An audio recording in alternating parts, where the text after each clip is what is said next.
이제 위기도 있었죠. 위기 상황에서 어떻게 탈출했는지가 이제 가장 관건입니다. 그게 이 주역에서 말하고자 하는 이야기이기도 하고, 좋을 땐 좋게 하고 나쁠 땐 어떻게 하면 그 상황을 벗어나냐, 그런 이제 얘기죠. 은나라 주왕이 포함하다는 것은 천하가 모두 알게 되었습니다. 구주와 악후 그리고 섭의 창은 은나라 주왕의 삼봉이었습니다. 그 신하 이게 뒤보면 역성형 문화네요, 저기. 그죠? 어려워요. 구에게는 아름다운 딸이 있어 궁녀로 선발되어 궁으로 들어갔습니다. 하지만 그녀는 자신의 몸을 깨끗하게 지키며 음란함을 싫어하여 주왕을 크게 화나게 만들었습니다. 분노한 주왕은 그녀를 죽였을 뿐만 아니라 아버지 구까지 죽여 고기젓을 담갔습니다. 이 소식을 들은 악구가 구의 억울함을 호소하다가 역시 육신을 포로 떠서 말려 육포로 만드는 극형에 처해졌습니다.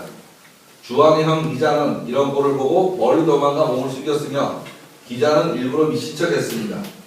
이런 일련의 상황을 알게 된 주문왕은 화가 조만간 자신에게도 미칠 것이라 직감했습니다.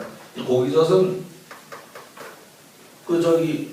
임진왜란 때도 그런 얘기 있죠. 귀 잘라가지고서 담갔다고요. 근데 안 담그면은 본부까지 적군 4명 잡아오는 증거가 없잖아요. 그러니까 상하지 말라고 담근 거죠. 상하지 말라고. 네. 토도 뭐 마찬가지고 어쨌든 지금 눈으로 보면 수박하긴 한데 그 당시에는 역사 속에 보면 그런 일들이 많이 있잖아요, 그죠? 많이 있어서 이게 과거를 보는 눈은요, 지금의 눈으로 보면 저는 안 된다는 생각이에요. 지금의 눈으로 보면 그거는 계속 해석이 계속 달라지는데 그때 눈으로 보고 지금 그걸 어떻게 생각할 거냐 하는 건지 역사를 지금의 눈으로 재단을 하려고 들면 안 되겠다 하는 그런 생각입니다. 한편 은나라 주왕의 측근인 수무호는 그 나라가 장차 은나라 왕조의 위협이 될 것을 예감하였습니다. 서백 문왕이 선행을 하면서 덕을 쌓아 대우들이 다투어 그에게로 달려가고 있어 장차 큰 걱정거리가 될 것입니다 라고 일깨워주었습니다. 그래도 최소한의 판단력은 남았던지 주왕은 문왕을 잡아서 유리, 지금의 하남성 탄우면입니다. 여기에다 감동을 했습니다. 글이 전부 이쪽 시각에서 쓴 글들이에요. 그거는 이 행간을 따지면서 읽어야 돼요. 좀 그렇게 생각합니다. 그러니까 이쪽이 승리했지만 저쪽을 너무 그냥 뭐랄까 아주 이상하게 이 표현을 하거든요. 그런 건 아닌 것 같은데 그렇게 할 표현이 있습니다. 지금 중국에요. 국으로 뒤져보니까 저 자리를 이렇게 관광지로 만들어 놨어요. 여기 있습니다. 지도에 보게 있더라고요. 주문왕에게는 백업고라는 큰 아들이 있었습니다. 문왕을 감금하는 후한을 피기 위해서 백업고를 은나라의 수도인 조가로 잡아와서 인질로 삼은 뒤 자신의 수레를 몰게 했고 얼마 뒤 문왕이 진짜 성인인지 여부를 시험한다며 백업고를 죽여 곰탕으로 만들었다고 합니다. 그런 다음 문왕에게 먹게 하고 주위 사람들에게 내 눈으로 직접 그가 성인인지 아닌지 확인해야겠다. 만약 성인이라면 자기 아들의 공이라는 것을 알 것이 아닌가 라고 말했다고 합니다. 문왕은 울분을 억지로 삼키며 모른 척 아들을 삶은 곰탕을 다 먹었고 주왕은 그제야 의심을 풀었다고 합니다.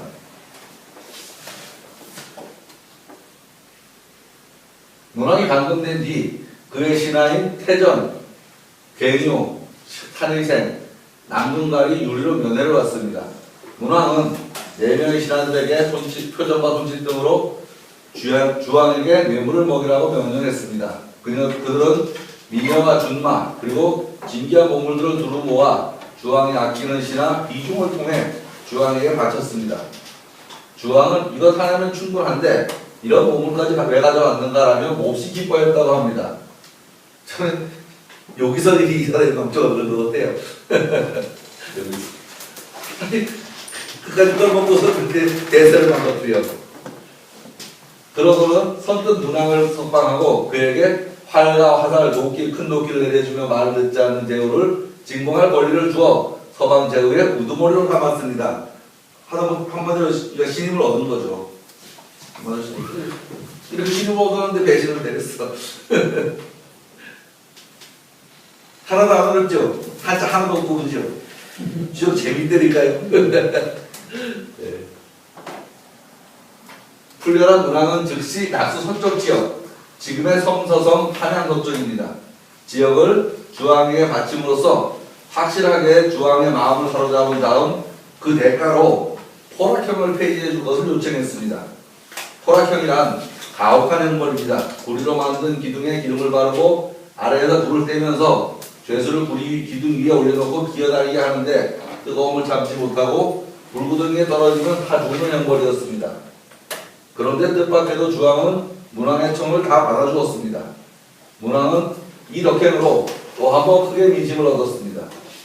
제후들은 너도나도 주왕을 배반하고 문왕에게도 달려왔습니다. 문왕의 세력은 날이 갈수록 커져갔습니다. 여기에서 이 사람이 실수하나요? 아랫사람이 공을 세우고 왕의 공을 칭하게 해야 되는데 아랫사람 공을 공이 되게 만들어버린 거예요. 그 실수적으로. 그게 홍범구주 5번째 장에 나오는 얘기입니다. 아랫사람이 그 공에 대해서 논하게 하면 안 된다는 얘기입니다. 그거 실수죠. 목마른들 인재를 구하여 널리 포석하다. 주문왕은 인재를 구하되 마치 갈증이라도 나는 듯 널리 각 방면의 인재를 모으려고 했습니다. 한 번은 사냥을 나가기 위해 사편에게 점을 치게 했습니다. 사편의 점괘입니다. 위수 이국에서 사냥을 하면 큰 수확이 있을 것입니다. 용도 이무기도 곰도 아닌 사부를 한 사람 얻을 것이니 그를 기용하시어 나라를 돕게 하면 크게 번창할 것입니다. 문화는 곧 그 말을 듣고 강태공을 만났습니다. 여기에서 이 장면에서 강태공이 나옵니다. 태공을 사이에 임명하고 사상고라고 불렀습니다. 그리고 그의 도움으로 대업을 성취하게 됩니다. 여기서 요 글자는 사상부가 아니고 사상고라고 읽어야 됩니다. 사상고라고 읽어도 되고요. 가끔 못할 자도 있는데 이런 걸 못할 자 아닙니다. 사상고라고 읽어야 됩니다. 문왕에게는 백중과 백숙이라는 두 동생이 있었습니다. 모두 현명하고 재주가 뛰어났다고 합니다. 그들을 경사로 삼았는데 그리 두 형제는 주왕제를 키우는데 많은 공을 남겼습니다. 그런데 또 배신되는 사람들도 있어요. 배신되어가지고서 또 뭐 좋은 것만 써놔서 그렇지 실제 그 읽어보면 요건 이제 이 사람이 얼마나 이제 인자했냐 하는 얘기 하는 겁니다. 백숙제 얘기가 여기서 나옵니다. 고죽이라는 나라가 지금의 하북섬 노령 근처에 있었습니다. 이게 좀 위치가 지금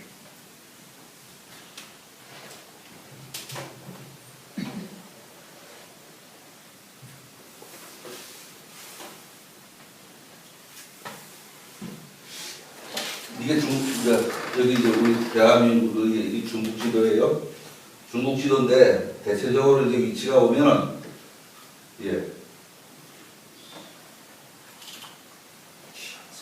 여기가 시안이죠. 서안, 시안. 여기가 시안이죠. 여기가 은나라 수도입니다. 은나라 수도. 그리고 처음에 그 제후 주나라는 이쪽 근처에 있던 나라인데 이쪽 근처에 있었고 여기도 세력을 키워가면서 이동을 했습니다. 이동을 했고 이 경로를 따라서 쳐들어갑니다. 아주 쳐들어갈 때 이 경로를 따라서 쳐들어가고 그 다음에 고죽국 그 백이숙제는 이 근처에 있던 나라입니다. 이 근처에 있던 아주 작은 나라예요. 작은 나라인데 여기에서 이제 두 형제가 뭐 서로 다투다가 이제 이쪽으로 망명을 하게 되는 그런 얘기입니다. 그리고 여기에서 진시황교가 여기쯤 있어요. 진시황교가 여기쯤 끝. 그 다음에 낙양 강 건너가는 얘기가 무대가 여기쯤이고요. 그 다음에 이 올라가서 여기 상급 전투가 여기서 벌어지는데 여긴가 해가지고 여기서 벌어지는데 마지막 그 은하라를 마지막으로 멸망시킨 전투가 여기서 벌어집니다. 여기가 은허, 지금 은허 유적이 있는 데가 여기고요. 요 밑에가 이제 저 전투가 벌어지는 곳이고 그렇습니다. 우리나라로 치면 먼 동네 얘기예요. 먼 동네. 중국 아주 내륙 쪽이니까. 지금은 북경이 여기잖아요. 북경이 여기고 그 당시에 여기고 판도가 이렇게 판도가 있었던 거예요. 지리적 위치를 조금 이해가 돼야.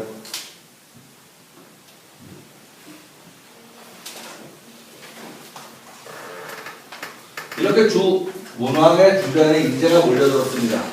군마를 나누면서 은나라를 칠 준비를 하다라는 제목인데요. 주나라가 은나라 왕조를 띄웠고 전국 정권을 차지하기 위한 준비를 한 실질적인 기간은 주문왕이 왕을 지난 지 7년 뒤의 일이었습니다. 그러니까 마지막 50년 제위하면서 마지막 7년간 이제 그런 준비를 했다는 얘기죠. 다시 말해 자신의 세계의 마지막 7년 동안 완성되었습니다. 이 7년간 6번의 큰 일을 하게 됩니다. 첫 해에는 우와 예의 분쟁을 해결합니다. 아까도 예를 들었던 그거죠. 두 번째 해에는 견융을 정벌했습니다. 견융. 세 번째 해는 밀수를 공격했습니다.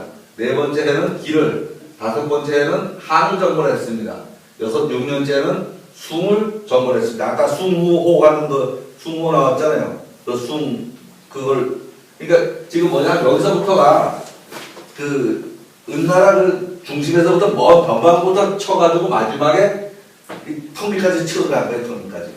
그렇게 생각하시면 됩니다. 주문왕이 동쪽의 은나라를 공격하기 전에 주는 기에 있었습니다. 기상이라는 얘기가 있거든요. 그 기가 여기에서 좀 나간 요쯤에 있습니다. 기라는 데가. 지금도 그 지명이 있어요. 찾아보니까. 뭐 아무것도 없는 벌판이긴 하지만. 서쪽으로 치우쳐 있었고 은나라 도읍과 너무 멀리 떨어져 있었습니다. 이에 서북의 작은 나라를 제거하여 후방을 안전시킨 다음 힘의 중심을 동쪽으로 옮겼습니다. 그 다음에 기에서 풍으로 옮겼습니다. 여기가 어디냐 하면 그 아까 시안 그 관광 가면 그 안에 있잖아요. 거기서 그 지도상 보니까 차다가 30분 거리도 안 돼요. 그런데 지금은 아무것도 없고 그냥 벌판만 그 자리라고 그냥 얘기하는 게 벌판만 해서 아무것도 없어요. 지금. 그 다음 기에서 풍으로 옮겼습니다. 이제 마지막 마무리 작업을 마치는 듯 했지만 문왕은 최후의 한 탑을 남겨두고 세상을 뜨고 말았습니다. 그래서 대업은 아들 무왕의 손으로 넘어가게 된 것입니다. 여기까지가 문왕의 이야기입니다. 문왕이 왜 서성인이라고 하는지에 대한 이제 이 대체적인 설명입니다. 이 이야기가 주역의 전체 판도를 이해하려면 요 얘기를 알아야지 그때 나오는 얘기들이 왜 무슨 소리인지가 이해가 됩니다. 주역 강의 곳곳에서 문왕의 이야기가 등장합니다. 주역 괴사를 쓴 괴사는 문왕이 쓴 것입니다. 그러니까 이러한 배경에 대한 이해는 당연히 있어야 합니다. 문왕이 복희 8개를 64개로 만들고 글로 설명을 달았다고 합니다. 이 바쁜 문왕이 상대적으로 한가했을 때가 결국 누이 5개 갇혀 있을 때가 한가했을 때이죠. 600개 있을 때 그때 했는데 이것을 연역이라고 합니다. 연역이라고 하고 그 이전까지는 지금 우리 보이는 탭기에 보이는 저 300개 상태로 있었는데 이때 저거를 겹쳐서 어떤 일하고 결부지어서 말을 만들었다. 괴사는 그 상황을 설명해 줍니다. 상황을 설명해 줍니다. 이렇게 해서 거는 원포, 형포 있고 정하니라. 이런 몇 글자 안 되는 괴사가 만들어진 배경입니다. 괴사는 대단히 짧아요. 대단히 짧고 종결사도 없고 말이 뚝뚝뚝 짧아지는 그러니까 부러지는 말입니다.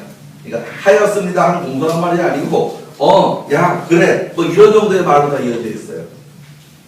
그리고 대단히 간접합법으로 이루어져서 주역은 직접 배우지 않고는 한문 뭐 8만자, 10만자를 다 알아도 내용을 이해할 수 없습니다. 제가 해보니까 그래요. 그래서 항상 배워야 뭔 말인지 알 수 있습니다. 그리고 이거를 배우고 나면 나머지 그 사서는 삼경은 모르겠어요. 저게 안 봐서 모르는데 사서는 읽어보면 무슨 말인지 알 수 있습니다. 읽어보면. 바꾸면 번역본 읽어봐도 됩니다. 그러면 내용 정도는 파악할 수 있습니다. 이제 세 번째, 효사가 붙은 이야기입니다. 효는 한 괴당 6개의 효가 있습니다. 지금 저 괴가 이제 3회개가 있을 때는 저게 8개가 있습니다. 8개가 있고 괴를 6회개로 만들면 8 곱하기 8 해서 64개의 괴가 있습니다. 64개의 괴. 그러면 여기서 64 곱하기 6 하면은 384효가 그렇죠? 384효의 효사가 있습니다. 이 효사는 그 문왕의 아들, 문왕의 아들 무왕의 동생이겠죠, 그죠? 주공 이름은 단입니다. 단. 이름은 단입니다. 주왕조를 세운 문왕의 아들이며 무왕의 동생입니다. 무왕과 무왕의 아들 성왕을 도와 주왕조의 기초를 확립했습니다. 무왕이 죽은 뒤에 어린 성왕이 제2에 오르자 섭정이 되었습니다. 근데 좀 이해할 수 없는 게요. 무왕이 90이 넘어 죽었는데 아들은 9살밖에 안 돼서 그래요. 어떻게 될지는 모르겠어. 90이 넘어서 9살 이상하고 90대로 알을 못 낳은 것도 이상하고 하여간 무왕이 90이 넘어 죽었는데 그때 아들이 9살이었다고 합니다. 그 큰아들이 죽고 충격을 받아서 알을 못 낳겠지. 뭐 큰아들이 죽어. 큰아들은 그건 문왕이고 지금 무왕. 무왕. 무왕입니다. 아이 가족도 되게 많아요. 되게 많어. 봐봐요. 이거 걸어놓으면 이게 좋아. 인터넷 찾을 수 있어.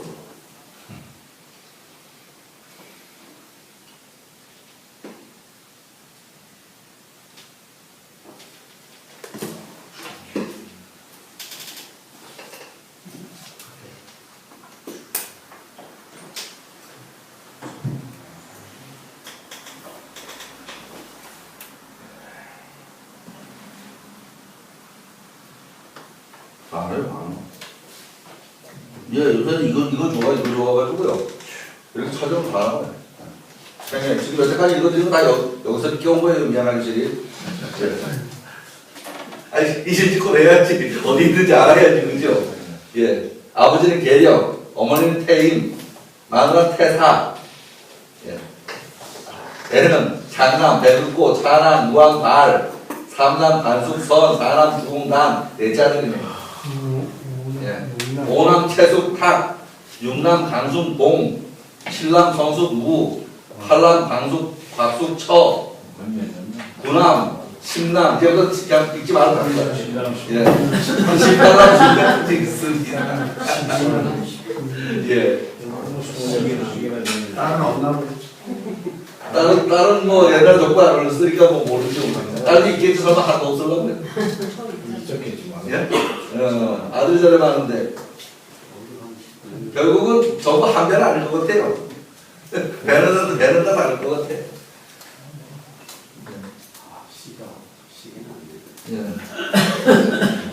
보는 김에 무왕 세종대왕이 몇 명인데 16이죠.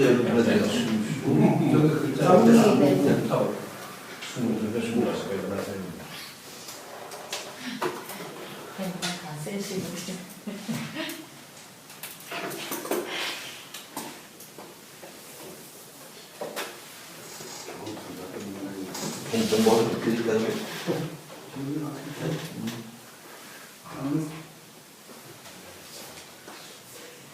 뭐가 이렇게 많은 이 사람은 어떤가? 서주 문왕, 문왕이 아버지, 그러니까 서주, 그러니까 이 통일주나라고 구분하기 위해서 서주라고 그랬네요, 그죠? 태사, 엄마, 천은 강태공 딸을 마누라로 맞이했네. 그런 것이군요. 성화. 아들 성왕, 우후, 장숙, 우후. 아들이 셋은 있었는데 나이는 못 됐고, 예. 셋은 있었어요. 요새 갑니다. 그리고 이제 이 공부하면서요, 네이버 백과사전에 보면은 중국 인물에 대해서 백과사전에 올라온 게 있어요. 그거 뒤져보면 그러니까 이 등장인물들 프로필을 볼 수 있습니다. 아주 뭐 내용도 자세하게 잘 돼 있어요.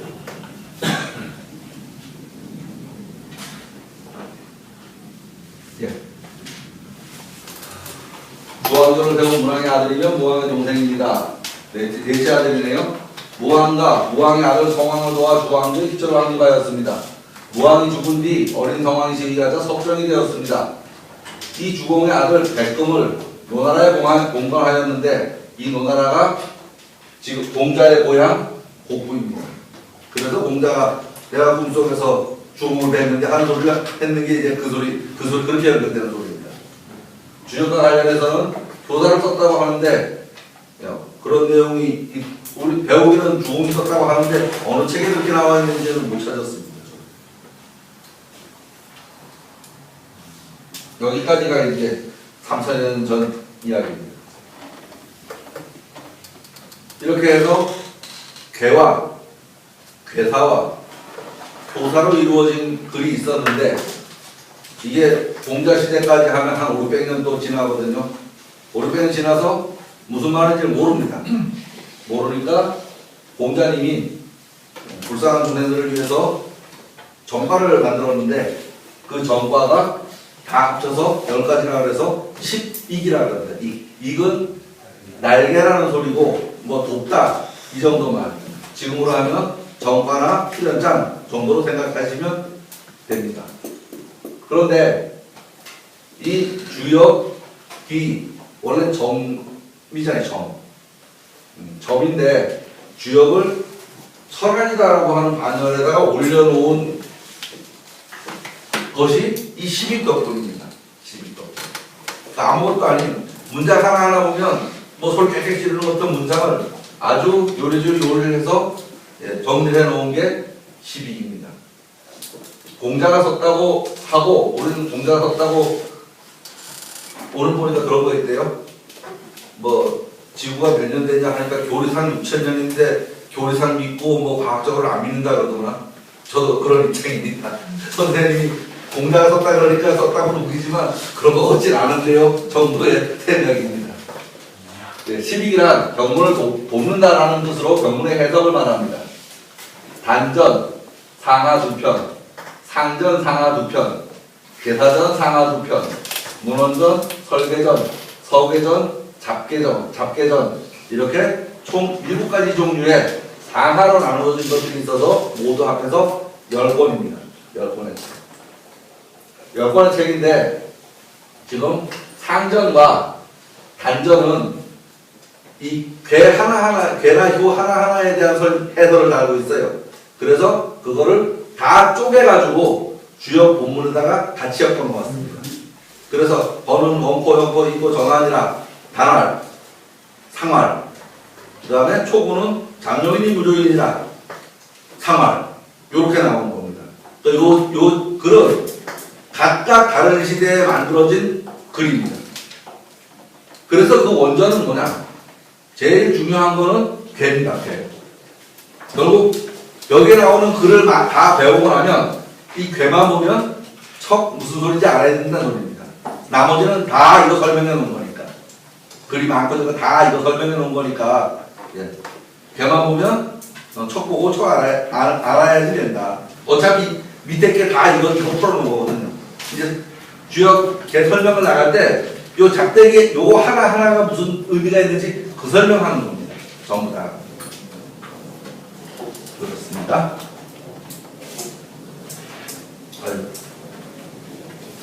쉬었다가 돼. 너무 많이 가면 너무 많이 하면 이제 졸리죠.